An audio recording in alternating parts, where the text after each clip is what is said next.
Boa tarde, pessoal. Boa Então, a tarde. gente está mais um evento do ciclo de eventos pós-LET aqui. Eu sou a coordenadora do programa de pós-graduação em letras da Unifespa. Para quem não me conhece, Renata Dalmaso.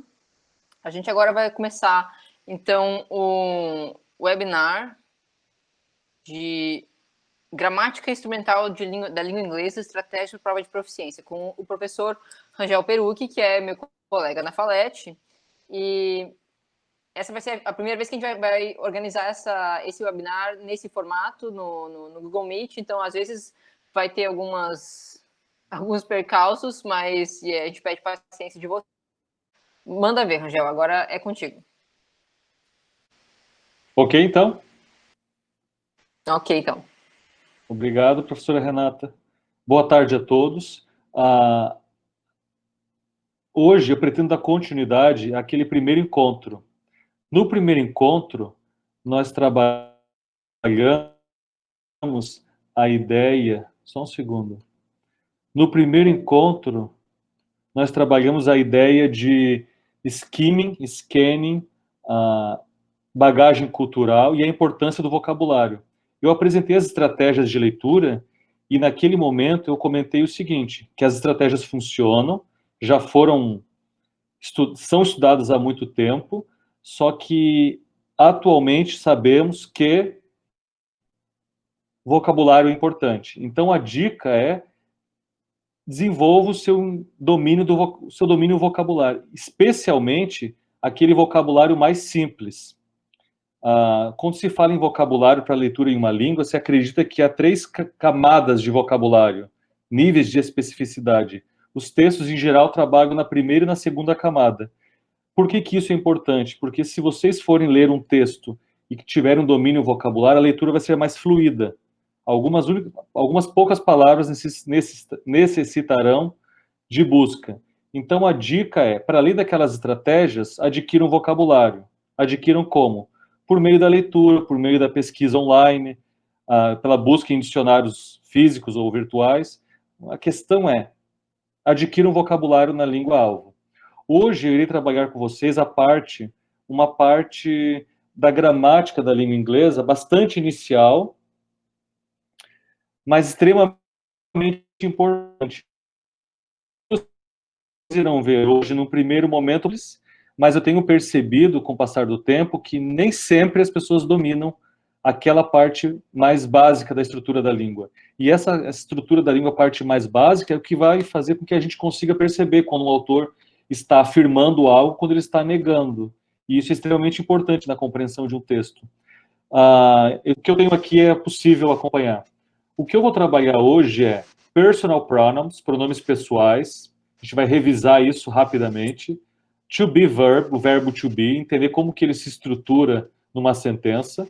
O simple present e o simple past, o presente e o passado simples, e os modal verbs.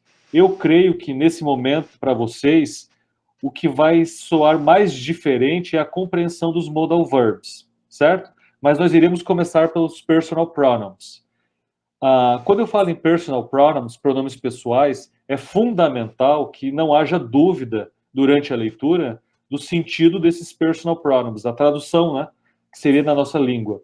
Então, I, como vocês sabem, eu, you, você, he, ele, she, ela, it, para objetos e animais, só que no mundo real, além da gramática, o it também pode, os animais e objetos também podem receber gênero, mas em termos gerais, it para objetos e animais. Num texto, o it vai se referir a algo que foi dito, a algo inanimado. You, vocês, we, nós, com acento aqui, they, eles. Então, para começar a leitura numa língua, eu não posso ter dúvidas. I, you, he, she, it.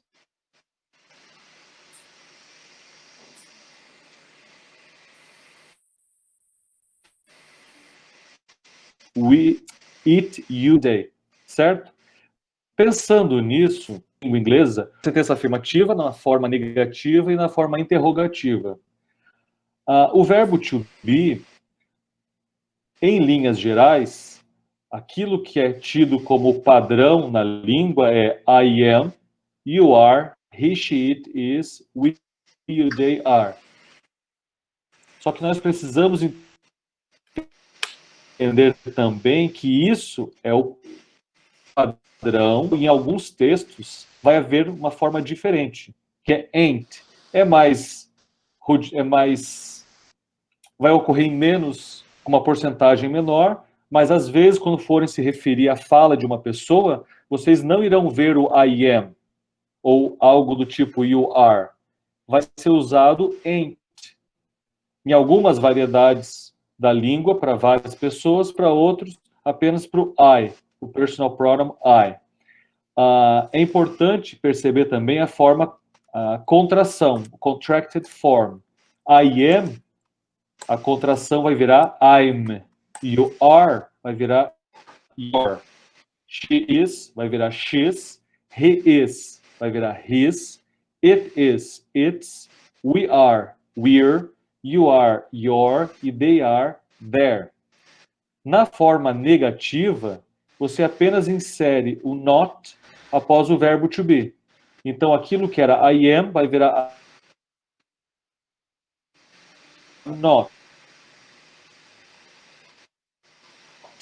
We are not, you are not, and they are not.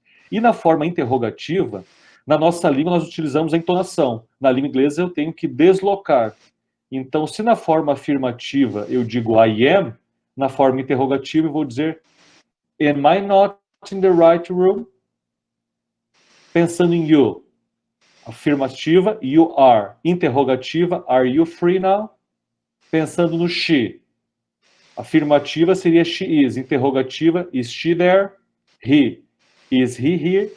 Is he here? Is he here? Is it easy? It is seria afirmação. A interrogação, desloco.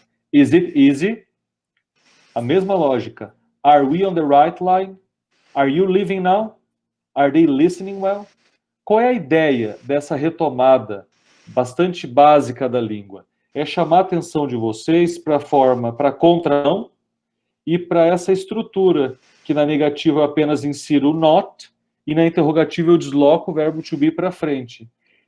Esse é o início. Para eu ser capaz de ler um texto na língua inglesa, isso aqui eu preciso ter bem claro. O que vem depois, creio que no próximo encontro, que é a parte mais complexa da gramática, vai funcionar, vai ajudar vocês a compreender uma sentença, desde que isso aqui esteja bastante fixado e entendido na mente de vocês. A forma negativa e a forma interrogativa. Porque muitas vezes a gente faz uma afirmação num texto e eu vou lá no texto, na pergunta, eu vou lá no texto e eu preciso entender se o autor está afirmando ou se ele está negando. E por isso é importante que a gente reconheça também a forma contraída, certo? Pensando em sentenças simples com o verbo to be, eu quero chamar a atenção de vocês não apenas para o verbo to be nesse momento, mas a confusão que causa para muitas pessoas quando nós estamos lendo um texto, quando eu começo a precisar entender os possessive pronouns, certo? Então, primeiro eu vou iniciar por sentenças bem simples com o verbo to be, e daí eu vou chamar a atenção de vocês para a questão do possessive pronouns, que seria o quê? Os pronomes possessivos. Pensando no verbo to be, sentenças. I am your new teacher. Eu sou o seu novo professor. I am, certo? You are still very young. Você é. She is a nice teacher. Ela é uma professora legal. It is my material. Este é o meu material. Como eu comentei há poucos minutos atrás, it, para animais e objetos. Então, num texto, quando aparece o it, e muitas vezes, quando tem o its, que é o... Perceber que isso começa na escola e chega até nos últimos níveis de trabalho com a língua inglesa. Às vezes, recuperar esse it numa sentença não é tão simples. Isso a gente vai trabalhar em textos, ok? Hoje a gente vai ver a gramática instrumental, básica da língua. Agora esse detalhezinho, you are my students. Muita gente se bate para perceber a diferença de you are para o outro you are, que é o plural. Como que eu vou... Student, you are my students. Está no plural, students. Então, esse you se refere a mais de uma pessoa, certo? Depois eu tenho, she's a French teacher. Ela é uma professora de francês. We are on the way. Estamos a caminho. Novamente, eu tenho o personal pronoun e eu tenho que saber o que combina. I am, you are, qual é o encaixe de cada um. Lembrando que algumas variedades vão usar and, mas na maioria dos textos que nós iremos encontrar é essa estrutura da gramática, que não é a única, mas é aquela tida como padrão e é amplamente reconhecida. E they are dancers, eles são dançarinos. Como eu falei anteriormente, gostaria que vocês prestassem atenção nos personal pronouns. Muita gente já viu isso na escola e acaba confundindo they com we, certo? O que eu acho importante chamar a atenção de vocês agora é possessive pronouns, pronomes possessivos. Se vocês puderem, apenas ouçam ou tomem nota do que eu estou falando. My, a gente sabe e domina. Então, possessive pronouns, extremamente importante, porque isso pode fazer com que você entenda uma sentença ou confunda totalmente o sentido dela. Pensando em possessive pronouns, eu tenho my, meu, minha, your, seu, sua. Aqui está o ponto. Como falantes da língua portuguesa, nós traduzimos mentalmente your para seu, sua, e nós utilizamos ele para várias pessoas, que na nossa mente a gente pensa em seu, sua. Só que my, meu, minha. Your, seu, sua. Your, que combina com you. Lembram? O personal pronoun? Então, se eu tenho I, eu tenho my. Se eu tenho you, eu tenho your. A gente confunde, geralmente, no início, quando tem um conhecimento mais rudimentar da língua, um your com his e her. O his vai ser quando o pronome possessivo estiver se referindo a ele, então dele. O her, quando estiver se referindo a ela, então dela. E aqui é esse detalhe, its. O its é o pronome, é o possessive pronoun que se refere a, lembram? It. Então, I, you, he, she, it. E daí o possessive pronoun vai ser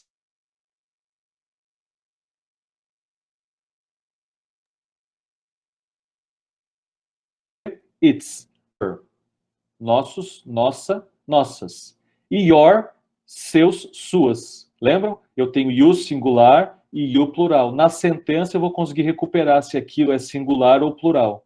E their, que vem de they, deles e delas. Então prestem atenção nesse detalhe.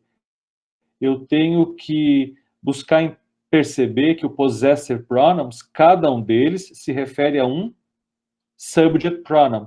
E a nossa mente nos leva a pegar o your e jogar esse your para his e her, certo? Então, na leitura, preste atenção nesse detalhe, porque ele pode fazer com que você entenda uma sentença ou que você fique confuso nessa sentença.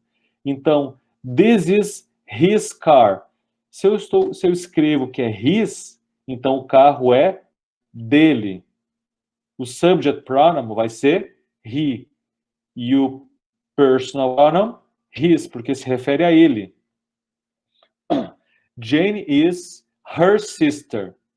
Se eu dissesse aqui, Jane is your sister, ela seria irmã dessa pessoa que eu estou me referindo. Estou dirigindo a palavra.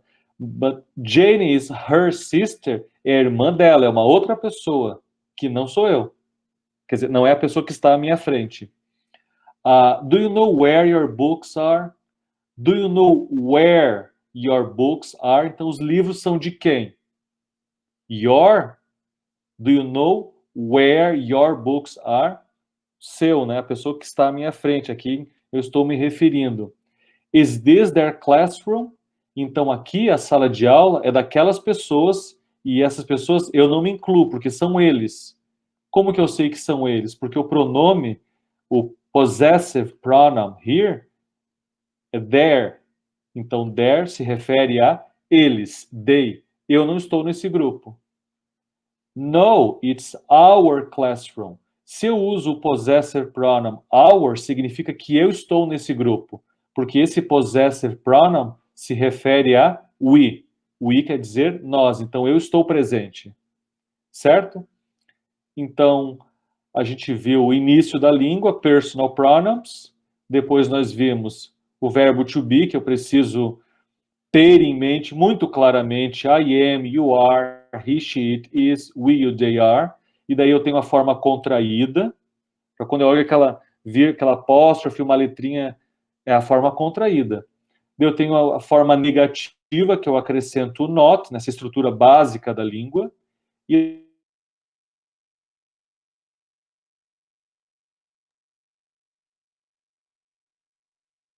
forma interrogativa, na escola o mundo fica mais fácil. A gente começa a entender o funcionamento da língua, certo?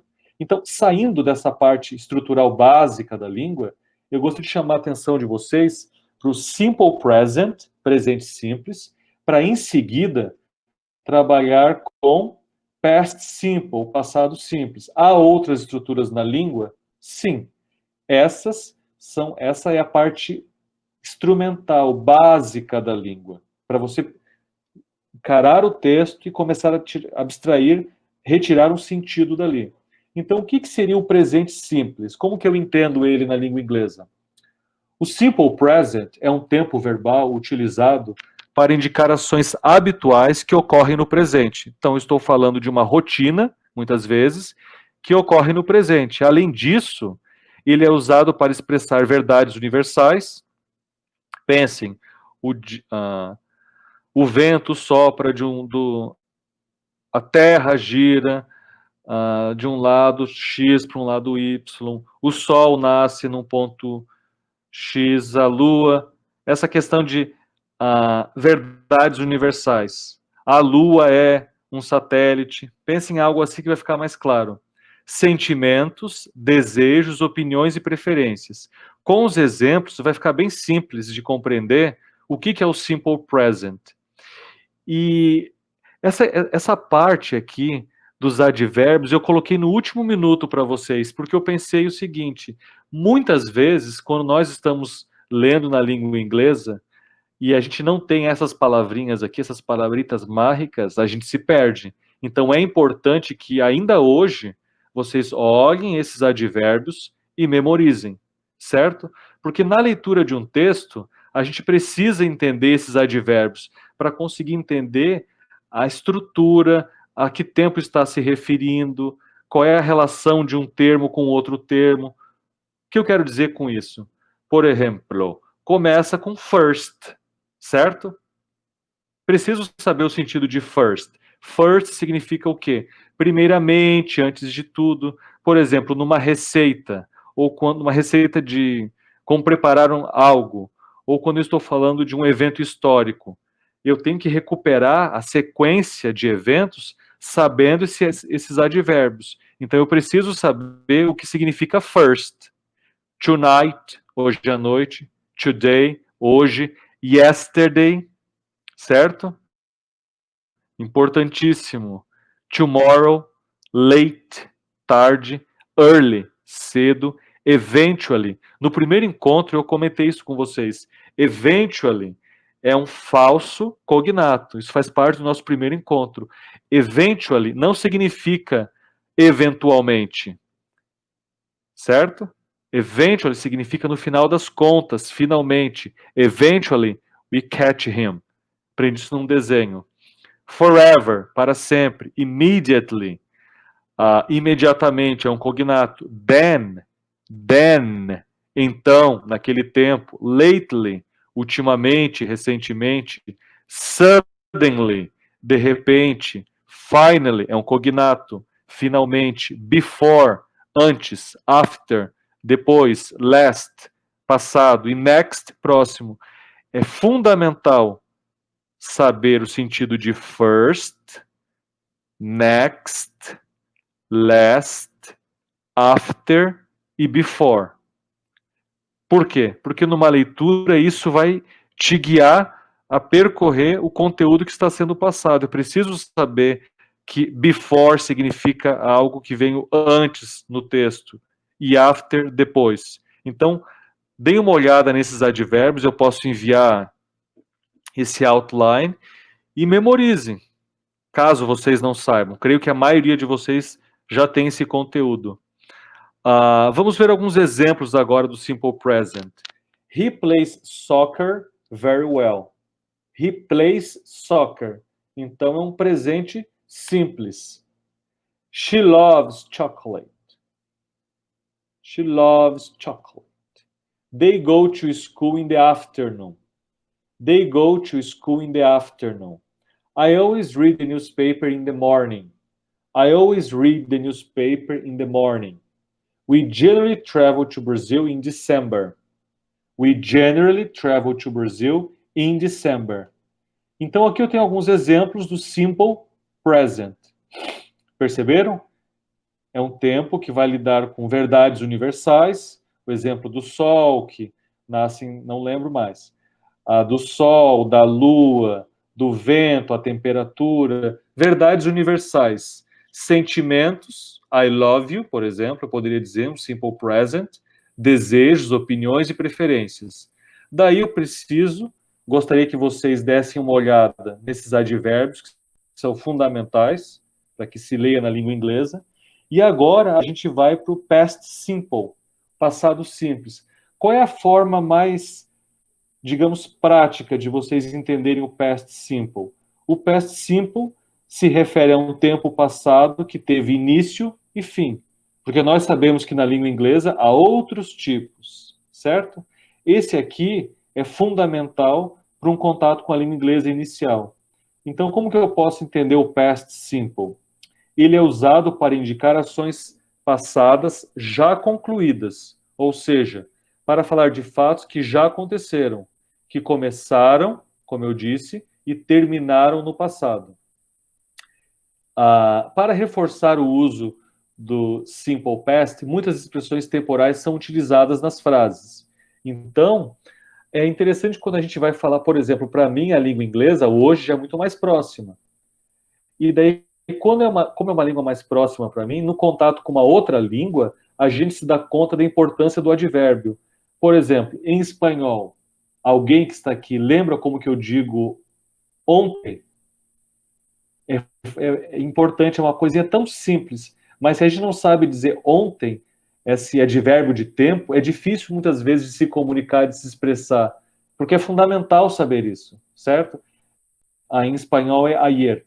Mas voltando, os exemplos mais usuais são yesterday, ontem, the day before yesterday, anteontem, last night, ontem à noite, last year, ano passado, last month, mês passado, last week, semana passada, e ago, uma ideia que, para dar ideia de atrás, a year, 10 years ago, certo? 10 anos atrás.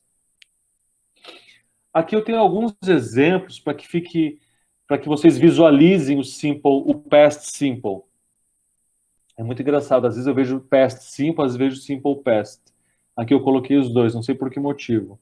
Dê uma olhadinha nesse exemplo aqui. We did not go to school yesterday. Eu gostaria que vocês prestassem atenção nesse ponto aqui, ó. We did not go. Muitas vezes, quando nós estamos aprendendo a língua inglesa, a gente, é passado porque tem did, e daí a pessoa vai e coloca o go no passado, que ela já aprendeu o passado de go, que é went. E daí eles colocam, a gente coloca, não é? We did not went to school yesterday. Porque a gente faz uma hipercorreção. Mas não, eu mostro que a sentença se refere ao simple past pelo did. Lembra que eu comentei lá em cima? O not para fazer com que a sentença se torne negativa? Então, para trabalhar com simple past, com past simple, numa sentença negativa, eu coloco o not após o did. Então, we did not go to school yesterday. Go é ir. É algo que é não. Está o not aqui, que eu não fui. Então, we did not go to school yesterday. tenham isso em mente. O did marca que é um tempo passado, que é uma negativa porque eu tenho not. Mas o verbo fica na forma base. Ok? Então, a próxima sentença. His birthday was the day before yesterday. Lembra que eu comentei com vocês? Fundamental saber o sentido de yesterday. Então, the day before yesterday. O dia antes de ontem, que é anteontem. We studied math last night. Olha que interessante. Verbos regulares na língua inglesa. Como que eu construo um verbo na língua inglesa, um verbo regular? Coloco ele no passado simples. Quer dizer, coloco ele no passado. Acrescento ed. Mas tem verbos que são irregulares. Sim, esses vocês precisam memorizar. Mas a maior parte dos verbos são regulares. Então eu acrescento um ed. E pessoas com uma escolaridade mais baixa, falantes da língua inglesa, fazem isso também. Às vezes elas não conhecem esse verbo irregular e elas fazem uma overgeneralization, elas super generalizam, acho que é o termo em português, acredito que seja esse, e daí elas pegam o verbo irregular e fazem ele ficar com a cara de regular, certo? É uma hipercorreção. Lembrei, hipercorreção. I traveled com um L e I traveled com dois L's. Ambos são possíveis. Travel é viajar. ED, passado. Então, I traveled to Brazil last year. They visited their uncle last month. Vocês percebem como é fundamental saber isso? O they vocês conhecem. O visited é um cognato, a gente consegue deduzir. Agora, their é um possessive pronoun, lembram? Their uncle, então eu tio deles, não me incluo.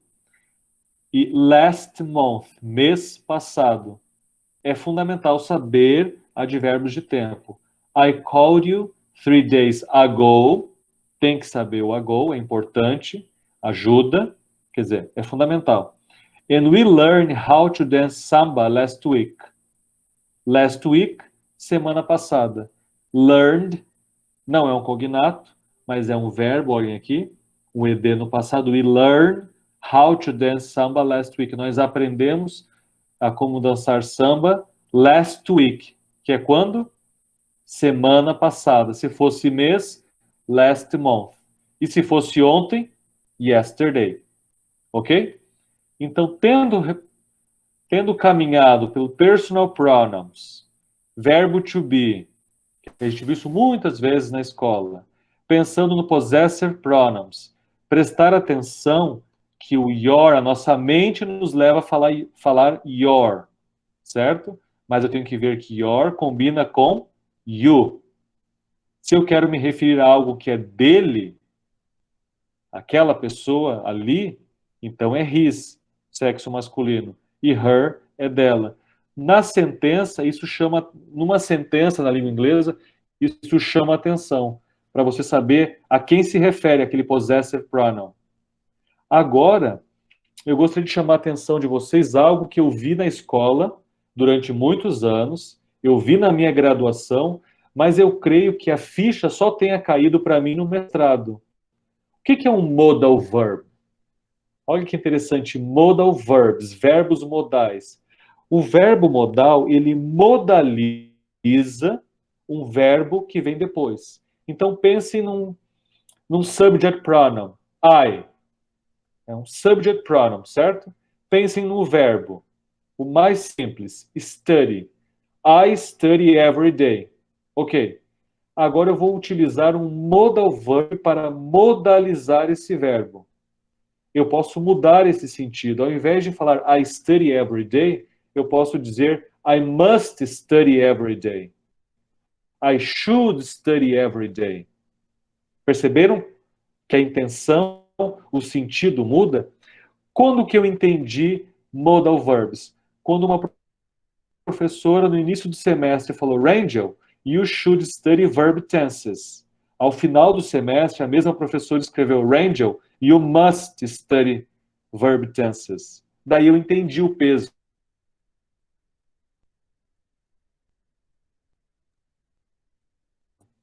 Que outras explicações possíveis para o modal verbs? É fundamental. A partir do dia que você entende modal verbs, os verbos modais, clareia. Você começa a entender o funcionamento da língua, das sentenças, o que significa esse modalizar o verbo. Então vamos lá. A função dos verbos modais é mudar ou complementar o sentido do verbo principal, expressando ideias de possibilidade, obrigação, dedução, desejo, proibição, vontade, capacidade, etc. Veja a seguir os verbos modais e o que cada um basicamente expressa. Can. Can é a ideia de capacidade. I can run for a long time. I can speak English now. Porque agora eu tenho essa habilidade, essa capacidade de falar essa língua. Então, I speak English, eu falo inglês. I can speak English now, but 10 years ago, oh my God, I couldn't. Percebem? Falar uma língua é uma habilidade, uma capacidade cognitiva. Então, eu tenho que usar can. Could, possibilidade também. You could do it, but I don't want. Sorry, I could do it, but I don't want. Eu poderia fazer isso, mas eu não quero. Então, a possibilidade, eu poderia fazer isso, eu tenho a possibilidade, a habilidade de fazer isso, mas eu não quero. Might, eu tenho outros exemplos que vou deixar cada vez mais clara essa ideia dos modal verbs. Might, probabilidade. Oh, it might rain. Você olha para o céu e percebe que há chance de chover. E daí você diz, oh, it might rain. E aqui, you might go with me. Você pode vir comigo. Pode vir comigo, essa é a ideia. Should. Lembra do que eu comentei com vocês da minha professora? No início do semestre, Rangel, you should study verb tenses. Ao final do semestre, Rangel, you must study verb tenses. Aqui o exemplo é conselho. You should visit your mother. Você deveria visitar sua mãe. May, pedido. May I go to the party? Eu posso ir na festa? Must, obrigação. He must study English. Ele deve estudar inglês. Ought to, conselho. You ought to know Rio de Janeiro. Não lembro de usar muito isso, mas faz parte da língua, é corriqueiro, mas provavelmente busco outras maneiras. Eu nunca me vi usando muito ought to, mas faz parte da língua, ok? É que não faz muito parte do meu idioleto. Would, pedido. Would you help me with this? Você me ajudaria com isso? Sugestão, shall. Shall we study? Tem uma coisa muito interessante. Esse exemplo que eu vou dar a vocês não vou tratar especificamente sobre leitura, mas algo sobre a linguagem oral mesmo. Muitas vezes no Brasil, em inglês, a gente fala let's go, mas quando eu estou convidando alguém a fazer algo e a pessoa tem a possibilidade de ir ou não, é mais natural que se diga em inglês shall we? Shall we? Podemos? Então, esses são os modal verbs. Eu anotei aqui alguns outros exemplos que eu acho que vão deixar mais claro para a gente. Porque é fundamental entender os modal verbs. A minha tela, não estou compartilhando a minha tela com vocês, apenas a professora Renata, mas eu gostaria de dar essa dica para vocês não esquecerem dos modal verbs. Escrevam 3 letras M, uma abaixo da outra, M, M, M. Depois 2 vezes a letra W, W, W. Depois mais 2 vezes a letra C. E depois 2 vezes a letra S.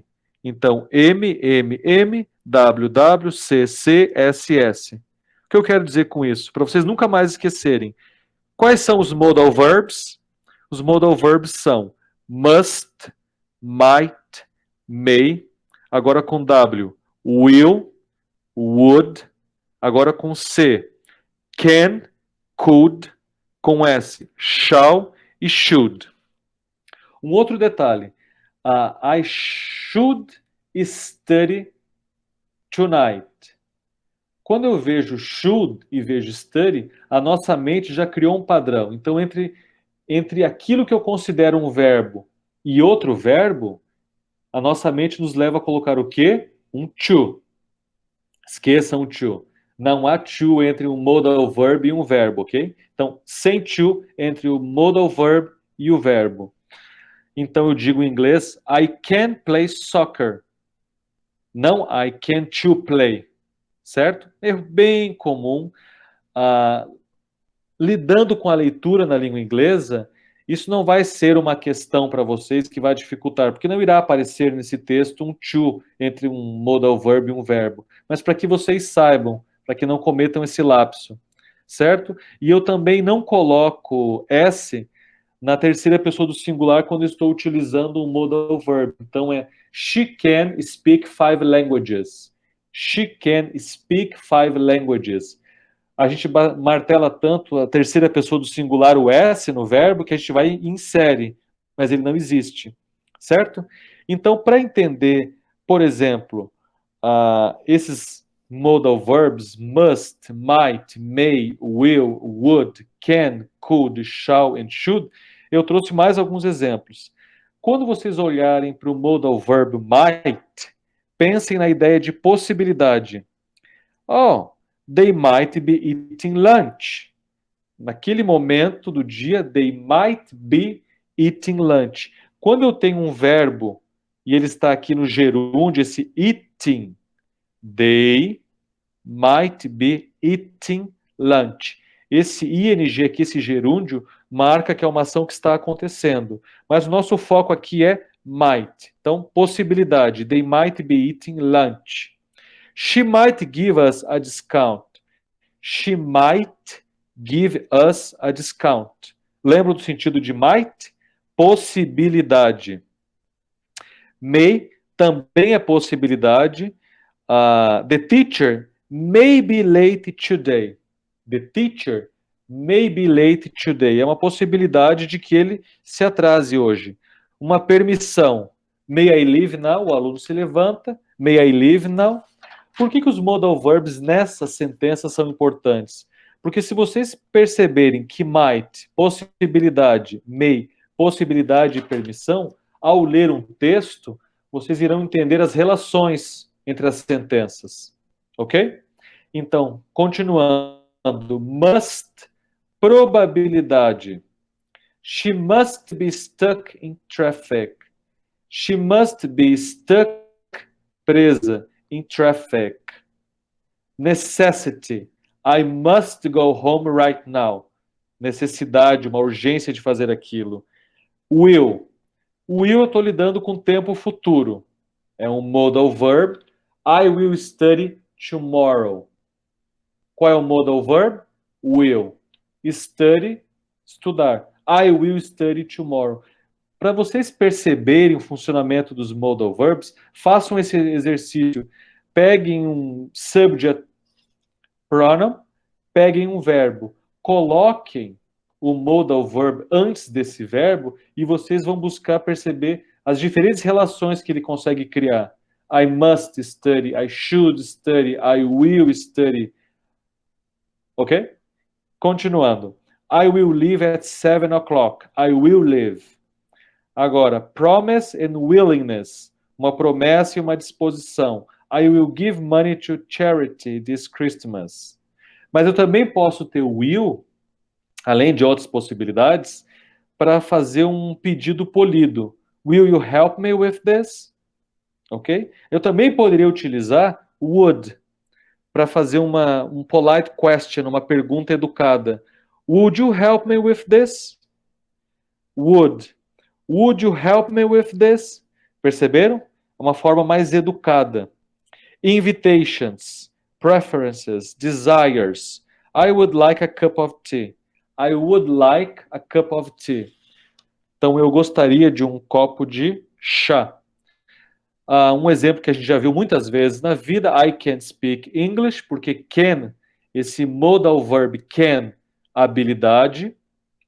Suggestion or option. You can call me tomorrow. You can call me tomorrow. Ok? Can, habilidade, a ideia de sugestão ou opção, you can call me tomorrow. Você pode me chamar amanhã. Impossibility, that can't be here. Ah, isso não pode, não deve ser aqui. That can't be here. Request. Eu posso utilizar o verbo modal can para fazer um pedido. Can you help me? Can you help me? Could. Past ability. I could do trigonometry 5 years ago. Eu não conseguia. Mas é um bom exemplo. I could do trigonometry 5 years ago. Polite question. Could I call you? Could I call you? Cria quase uma cacofonia, não é? Polite question, um pedido educado. Could I call you? Continuando. Possibility and impossibility. She could be here. She could be here. E finalizando, suggestion. Eu posso utilizar o could com a ideia de sugestão. You could try doing this. You could try doing this. E o último que eu gosto... É o último? Não. Quase o último. Um dos últimos que eu gostaria de chamar a atenção de vocês é should. Quando eu recomendo algo. You should try this new bar. You should try this new bar. Shall, offer. Shall I help you with that? Shall I help you with that? E promises, promessas. You shall be the first person to know. You shall be the first person to know. Então, pessoal, o que eu gostaria que vocês pensassem nesse encontro de hoje é isso. Essa estrutura é bastante simples, mas ela precisa ser dominada com segurança.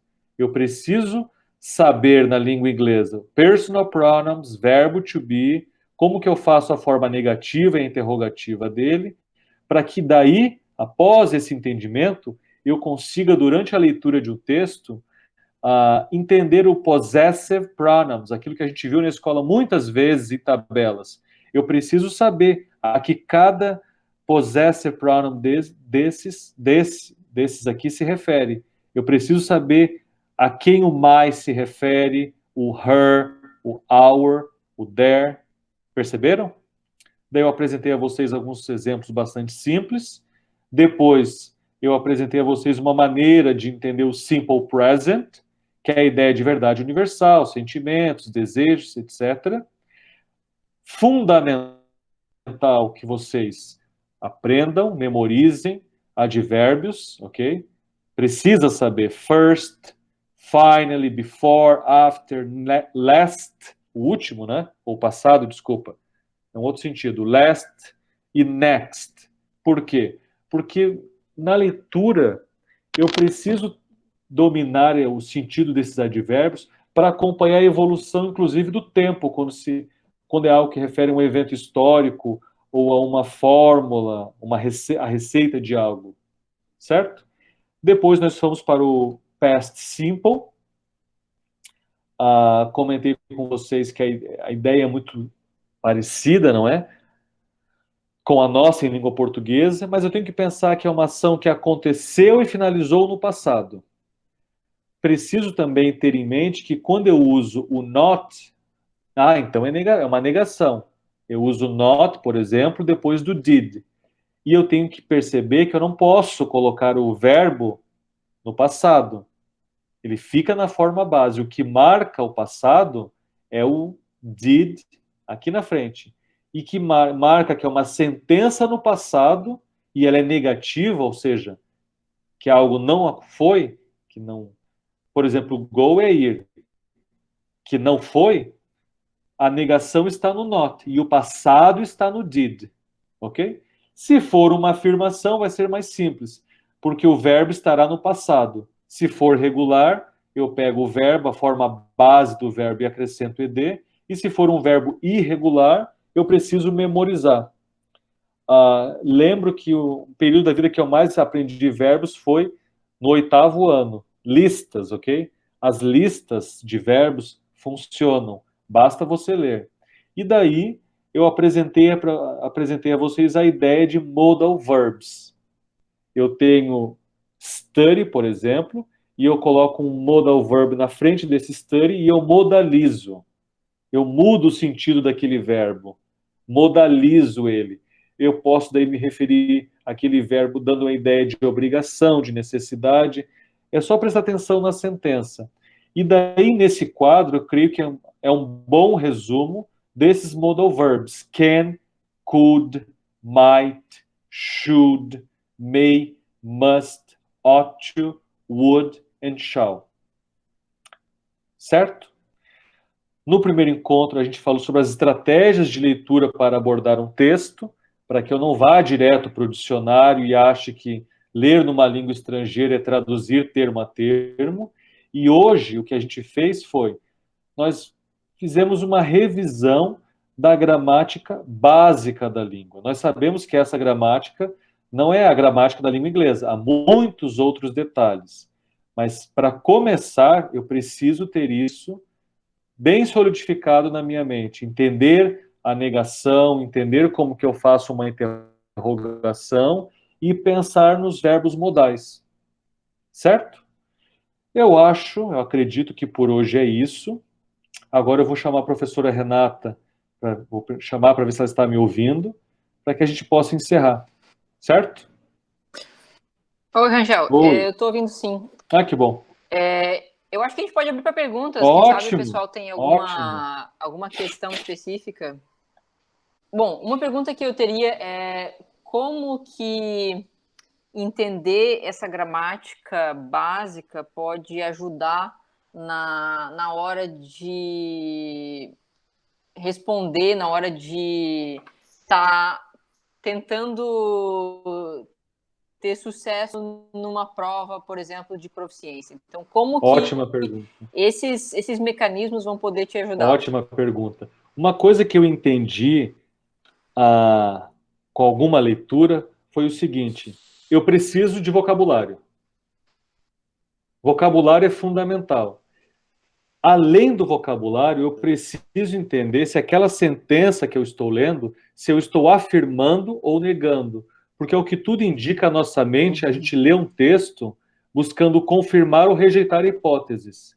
E se a pessoa não domina a estrutura básica da língua de negação, ela muitas vezes lê um texto e ela não está certa se o autor está dizendo que aquilo se funciona da forma A ou da forma B, porque ela, ao ler, ela não presta atenção, por exemplo, no not. Ela vê o verbo, ela vê o sujeito, mas ela não presta atenção se aquilo está afirmando ou se está negando.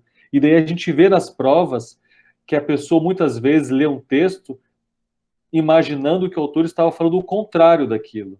Por isso que eu insisto nessa parte básica da língua. Você tem que entender como que eu faço uma negação. Claro que essa não é a única, não. A negação, ela vai, por exemplo, para os modal verbs, que não foi trabalhado hoje. Mas aquele not ali precisa prestar atenção para entender o que o autor está dizendo. Ele está afirmando ou ele está rejeitando uma ideia? Nesse sentido, eu insisto que é o vocabulário e a gramática básica. Com isso, você consegue aprender a ideia geral do texto. E em próximos encontros, com uma gramática um pouco mais complexa, a gente pode trabalhar outras estruturas da língua. Por exemplo, you should be studying now. Por que esse you should e depois tem esse studying? Por que tem essa... O que isso quer dizer? Em exames mais avançados, a gente vai perceber que isso é uma ação que está acontecendo, né? Por isso do gerúndio. Mas eu acho que era isso, professora. É a ideia de reconhecer se o autor está afirmando algo ou se ele está negando. E você acha que isso é uma coisa que quem está desenvolvendo uma prova está focado em incluir esse tipo de questão, por exemplo? Não, eu acho que textos autênticos, eu vejo muito isso, professora, inclusive na língua materna. A pessoa muitas vezes lê o texto e ela não se dá conta se o autor está afirmando ou se ele está rejeitando aquela hipótese. Por isso que eu chamo a atenção de que, numa língua que não é a nossa língua materna, que a pessoa foque e perceba, ok, esse texto autêntico, essa matéria, esse autor, ele está dizendo que isso é ou que isso não é?